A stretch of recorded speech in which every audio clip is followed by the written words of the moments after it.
ചേട്ടന്മാരെ ചേച്ചിമാരെ, Kerala സ്റ്റോറിയുടെ trailer release ചെയ്തിരിക്കുകയാണ്.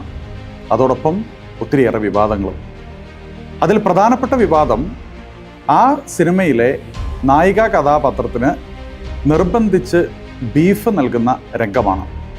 കേരളത്തിലെ മതസൗഹാർദ്ദത്തെ തകർക്കാൻ ചില സംഘടിത താല്പര്യക്കാർ പരിശ്രമിക്കുന്നു എന്നുള്ളതാണ് അതിനെതിരെ പ്രകോപിതരാകാൻ കാരണമായിട്ട് തീർന്നിരിക്കുന്നത്.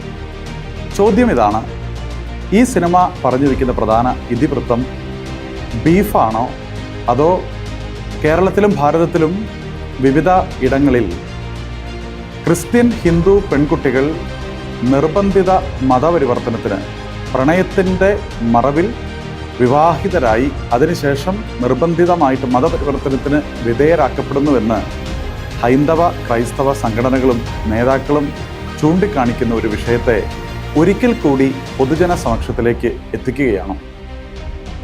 നമുക്കെപ്പോഴുമുള്ളൊരു പ്രശ്നം, യഥാർത്ഥത്തിൽ വിഷയം എന്താണെന്ന് മനസ്സിലാക്കാതെ ചെറിയ കാര്യങ്ങളിൽ ശ്രദ്ധ ഊന്നിക്കൊണ്ട് വലിയ കാര്യത്തെ മറന്നുപോകുന്ന ഒരു പ്രതിസന്ധിയാണ്.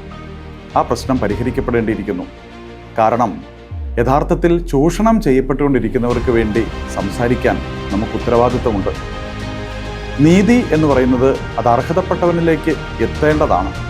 ആ നീതി അത് ഒരു വ്യക്തിക്കാണെങ്കിലും 100 വ്യക്തികൾക്കാണെങ്കിലും നീതി ലഭിക്കുക തന്നെ ചെയ്യണം. നീതി ലഭിക്കാനാണ് നമ്മൾ പ്രതികരണങ്ങൾ നടത്തേണ്ടത്. എങ്കിൽ കേരള സ്റ്റോറി ഒരു നീതിയുടെ പോരാട്ടമാണ് എന്ന് നമുക്ക് നിസ്സംശയം പറയാം. ഒരു കാട്ടിൽ നിന്ന് നാട്ടിലേക്ക് കടുവ ഇറങ്ങിക്കഴിയുമ്പോൾ മനുഷ്യരെ കൊന്നു തിന്നുന്ന സാഹചര്യം ഉണ്ടാകുമ്പോൾ അതിനെ നിയന്ത്രിക്കേണ്ടത് ഭരണാധികാരികളാണ്, അതിന് ഉത്തരവാദിത്തപ്പെട്ടവരാണ്. അവർ അത് ചെയ്യാതെ വരുന്ന സാഹചര്യത്തിൽ സ്വന്തം കൂടപ്പിറപ്പിനെയും മക്കളെയും സഹോദരങ്ങളെയും ഒക്കെ സംരക്ഷിക്കാൻ ഏതൊരു വ്യക്തിയും ചെയ്യുന്ന ഒരു കാര്യം, ഇതാ കടുവ ഇറങ്ങിയിരിക്കുന്നു, അതുകൊണ്ട് പുറത്തിറങ്ങുമ്പോൾ നിങ്ങൾ സൂക്ഷിക്കണം, കടുവ പിടിച്ചു കഴിഞ്ഞാൽ ജീവിതവും നഷ്ടപ്പെടാൻ സാധ്യതയുണ്ട് എന്ന് പറഞ്ഞ് അവരെ മനസ്സിലാക്കുകയാണ്.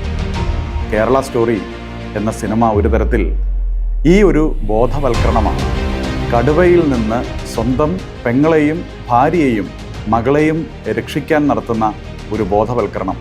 അതുകൊണ്ട് കടുവകൾ നാട്ടിലുണ്ട് എന്ന തിരിച്ചറിവോടുകൂടി ആ ബോധവൽക്കരണത്തിൻ്റെ ഭാഗമാക്കി തീർന്ന് ആ കേരള സ്റ്റോറിയിൽ പറഞ്ഞു വയ്ക്കുന്ന കാര്യത്തിൻ്റെ ഗൗരവം കുടുംബാംഗങ്ങളിലേക്ക് എത്തിക്കാൻ, പ്രത്യേകിച്ച് പെൺകുട്ടികളിലേക്ക് എത്തിക്കാൻ നിങ്ങൾക്കെല്ലാവർക്കും കഴിയട്ടെ.